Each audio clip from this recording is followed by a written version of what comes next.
ساده یکی از جشن‌های بوستونی ملت فرهنگ دوست و تمدن‌آفر تاجیک محسوب یافته در تاریخ آن را اصلا جشن دهقانان می‌نامند. در شهر و ناحیه‌های ولایت ختلان کشاورزان با نمایش نگذاشتن نهال درختان، کوچه گل، تخم زراعت و تکنیک‌های کشاورزی جشن اجدادی ساده را در سطح بلند تجلیل نمودند. عبدالرزاق عزیز از جریان جشن باشکوه ساده از ولایت ختلان گزارش می‌دهد.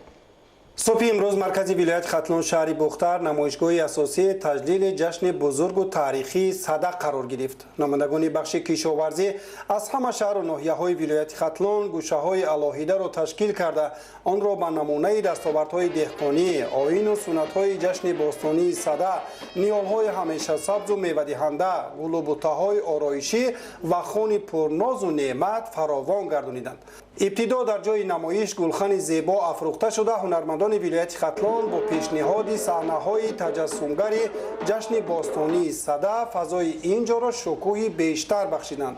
همچون نمایندگی از وزارت کشاورزی در عید ساده ولایت ختلان حضور داریم، می‌بینیم که مردم با یک دل گرم، با یک مهربانی تمام دستاوردهای سایه کشاورزی را به اینجا در نمایش گذاشتند که هم نهال، هم تخمی، هم زراعت‌های گوناگون برای فروش، برای پیشنهاد نمودند که مردم تواند از یکدیگر از هنری یکدیگر، از دانش یکدیگر، از تجربه یکدیگر بهره برند و در آینده توانند باز این سمت را درست‌تر رشد دهند. ساده هم از سنت‌های باستانی و فرهنگ قدیمی ما بوده مثل نوروز و مهرگان برای ملت تاجیک ارزش زیاد دارند.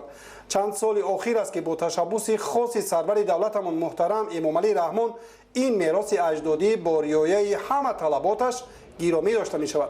در نمایشگاه وسیع عید ساده خرد و کلان ولایت ختلان نشاط و خرسندی کرده آمادگی خویش را به موسم نوبتی کشت و کار بهاری ثابت می نمودند.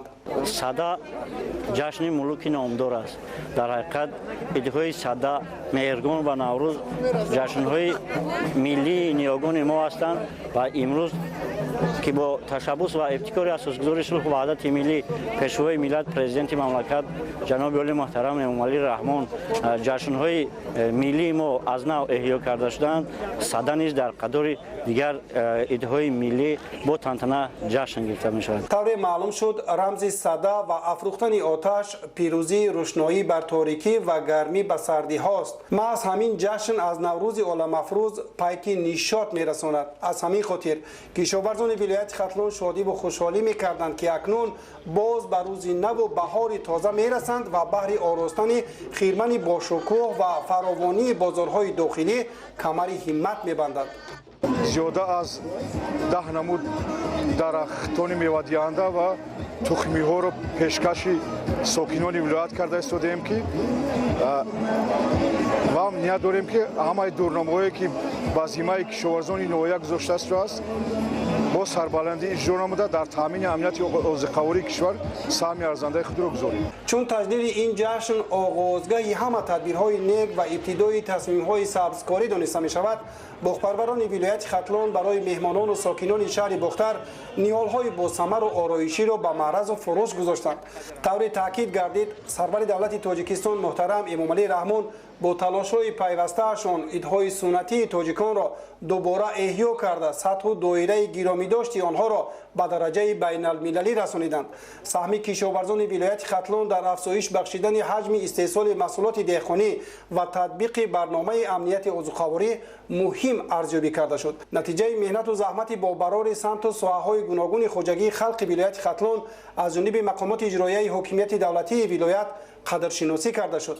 به دهقانان سابقه دار از جمله پختکار و سبزوارکار بهترین، باغپرور و غله‌کار، کرمک پرور و چاروادار و نمایندگان وسایط اخبار عامه افتخارنامه‌های مقامات اجرایی حاکمیت دولتی ولایت ختلان تقدیم کرده شد.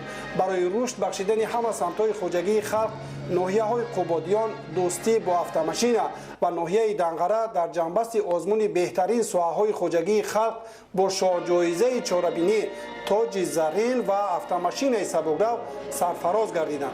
هنرمندان ولایت ختلان و شهر بختر با پیشنهاد برنامه رنگین هنری که فراگیر رسم و عنعنه‌های ماندگار جشن ساده محسوب می‌یابد خاطر حاضرین را بالیده گردانیدند. عبدالرزاق عزیز و عبیدالله قادر، ولایت ختلان، اخبار.